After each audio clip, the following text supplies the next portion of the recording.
Alright mga boss, yan, tapos na kami kumain dito sa yan, The Pride of Laurel, Batangas, Golden View Grill Cafe and Restaurant.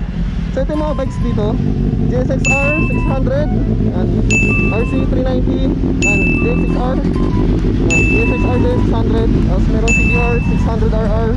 Ito rin GSX-R. Anong year model to? Ha? Anong year model? 1999. 1999 ZX6R, no? Oh? ZX6R. Oo. Yan, ZX6R yan mga boss. 1999 model, oh. Ganda pa rin natin tag.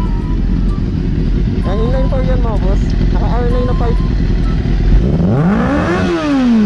Woo! Ganda.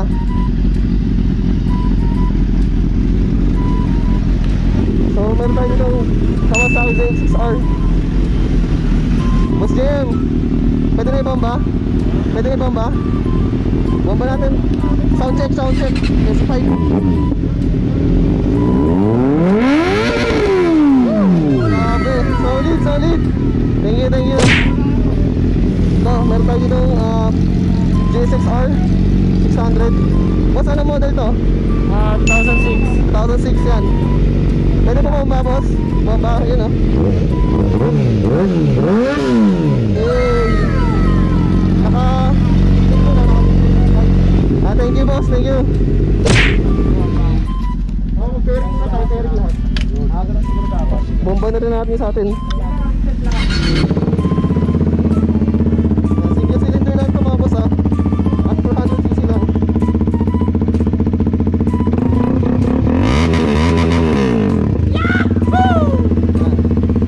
2017 model KTM RC 390.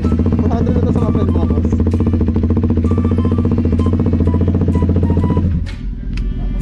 So meron tayo dito Honda CBR 600RR.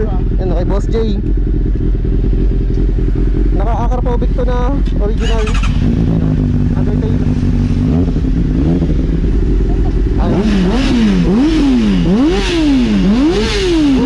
Ganda, Honda. Hey. Anong year model to, Boss J? Anong year model? 2008. 2008, yan. CBR 600RR 2008 model mga boss. Yung pipe nya, ganda. Undertail. So yun yung mga bikes natin ngayon for today. So breakfast ride lang ito mga boss. Yan, magkakape na kami pagtapos at uwi na rin.